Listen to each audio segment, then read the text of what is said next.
Now, to get the tension up and going, we're throwing in a challenging AI cast as well. So it's PvP, PvPvE, right? And Say that again. PvP, PvPvE, something there. Could be. No, I'm sure if I made it. No, you're good. With that one. That was good. That was good. So, Hey, you sounded professional. okay, so basically, the point of our game, the stick in the ground, is high tension here, right? Right, sure. And we have a very much like a high risk, high reward gameplay. So this is a match-based game, right? So before you go in, you gear up, you bring your coolest shit, as cool as you can. It's going to help you in the battlefield. On the other hand, if you die, you lose all that stuff and your life as well. This is permadeath game, right? Permadeath, okay. Yeah, Okay. so basically we want to borrow a lot of stuff from survival games where those really, really intense PvP moments happens, where you don't know if you should attack or not. Like, should I go there? Should I not go there? What should I do? And your life depends on it, right? You're gambling with your life. We need to get across the idea that there's a fear of loss going on with this as well. If you don't feel lost, if you don't have something to lose, Yeah. Right. you know, that risk just disappears. Well, Right. that's what I'm saying. When you say you gear up, how do you gear up? This is in the beginning of the game. In the beginning of the match, you see a tactical map.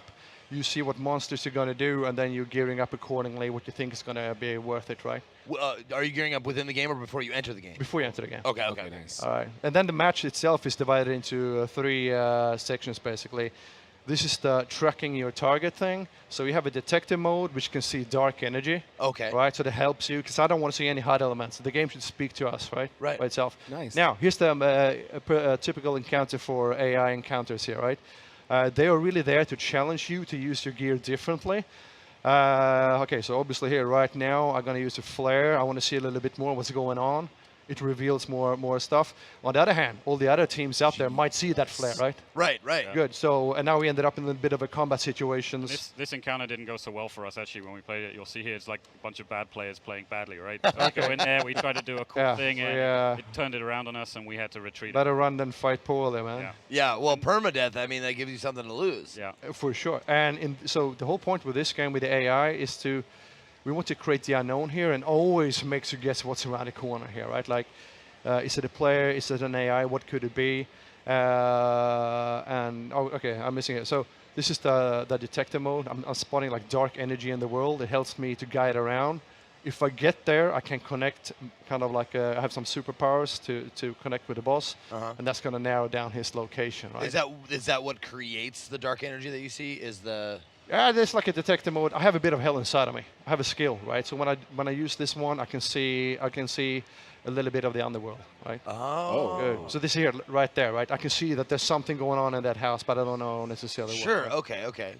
Yeah. So there's some danger in there.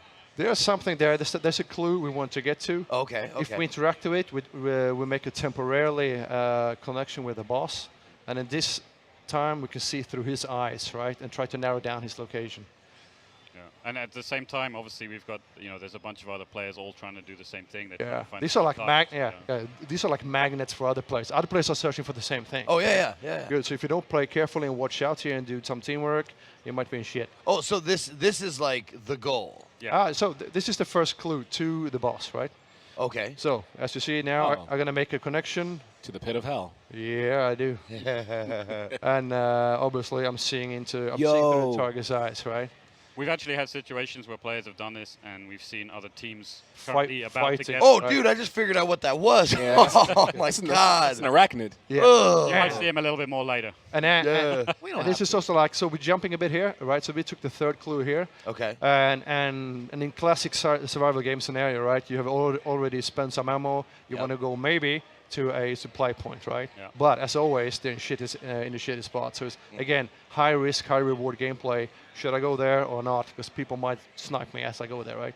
Right. So you're not just searching for the beast, the monsters, and stuff like You're that. gearing up You're to your advantage, right? Yeah, but you're defending against other players. Yeah, for sure. Yeah. Okay. So in this case, I send in my body first, right?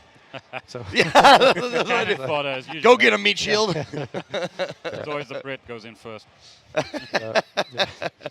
Is this you guys actually playing? yeah, for sure. Yeah. Oh, awesome. Yeah, That's yeah. really So, cool. So like, he could legit send you in, then Yeah. he dies permadeath. You live and you keep all your stuff. we have Yeah. a reviving mechanic, right? So we really want to keep you playing together here. Okay. Gotcha. So, okay. but if you revive, they lose a health chunk.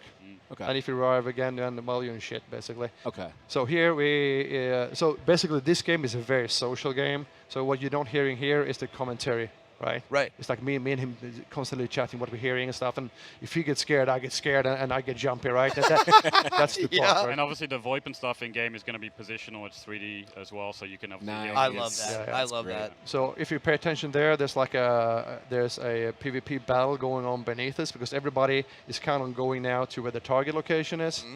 We have nothing really to gain from going there, right? Like we can shoot them, but they don't have the bounty yet. Right. So we're gonna go in first. Yeah, what you're actually going to see for the next two kind of shots here is two of our special AI. The first one we're going to see just coming up here will be the Hive. These, by the way, are dogs. If you go close to them, they're going to start barking. Other players are going to hear you. They're going to attract AI Other to place, you. like the map should speak to you, right? Right. The map, and I can play chess kind of. Where are the other guys? Where should I go? No, and that's This is a oh, crazy. they're- Yeah, That's crazy. She just wants to give you a big nasty hug. Nope. yeah. Yeah, I saw in the opening 5 she's minutes. full of bugs. Yeah. So she's a long-range enemy with like swarm bursting out of her chest. Oh my God, you're terrible people. And this is classic, like you're bleeding, you need bandages, all that stuff, right? Yeah, that's something I was going to ask you about the healing items. Like, probably like they take time. Yeah. I mean, you're basically defining your class as Here comes another bad boy. He's called a meathead because he doesn't have any head.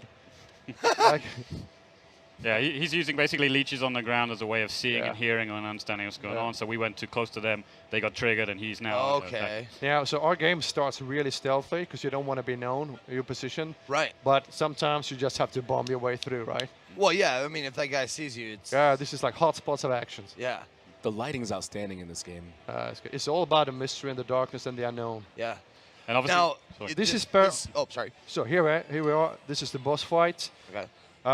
It's a human mixed with a spider. He climbs on walls and roofs. You need to be sure to be fast here because there could be another team coming in fighting him at the same time, right? Oh, that's not good. No.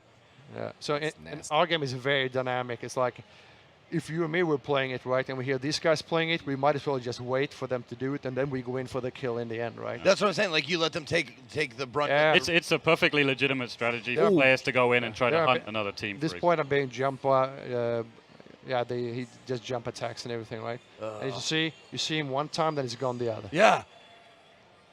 That is a super quick spider. Yeah. So at this point now, we have killed him. In order to get the bounty, we need to banish him to hell. Now I understand, kind of like I'm getting more and more like you guys are bounty hunters. You want to Yeah, banish these guys absolutely. and you get paid. Exactly that. And when we do, there's a burning spot on the map opens up. Like every player in the whole map now sees where this is. This is why it's called Hunt Showdown. Bam, right? Everybody gonna go there. Everybody gonna duke it out. Dude, Yeah. that's like actually really cool. So the other interesting thing about that is it's like I mentioned before is it's a legitimate strategy for other players to just ignore the clues, ignore the target, and hunt the other teams who are hunting the target. Yeah. You can stalk another series of Yeah. hunters going out there. As you see in the left corner up there, there's like a little timer ticking, so everybody kind of have time to get there. Oh, okay. Here I'm being aiming pretty badly. slapped. Right? So here's where we have like the revive mechanic, right? Like Okay. I died, he can revive me, but I lose the health chunk, right? Right. Okay. So basically, for us, since we got there first, this is a defensive mission at this point, right? Yeah. And all the threats we had coming in are now perfect for us because we will hear dogs barking if the players come in too close to them. So we can all, again, like listening to the environment and use it to your advantage, right? That's actually something I wanted to touch on as far as the sound design goes. Like, I love it when you actually have to use your ears as a part of the game. Yeah, exactly. So we call like reckless players or dead players, man. Yeah. Now, this is towards Yep. this is towards the end. So we have the bounty. We try to shoot ourselves out of this compound. No, that's what I'm saying. Like, when you get the bounty, if they kill you, do they get it? They get it, yeah. Oh, okay. And again, you have that dark vision, so I can locate that bounty, right? What you're about to see here, by the way, in just 1 second, he's going to throw what we call the concertina bomb. So this is basically an area denial. It's like a piece of barbed wire gadget that bomb. you have, right? It kind of denies you from going across the bridge, and it can fill up rooms and other stuff like that. And then our goal is to get to the exit point, and then you're gonna get cash, unlocks, and everything like this. Now, if somebody's scared of permadeath, the whole thing with our game is like, yeah, you die, but everything you unlock saves in the bloodline. Okay. And when you recruit a new hunter, you can put new stuff on him again. Yeah, that will carry over. So you constantly progress, right? Wow. This game is honestly, it's so much better than I gave it credit for when I saw the trailer, man. Okay.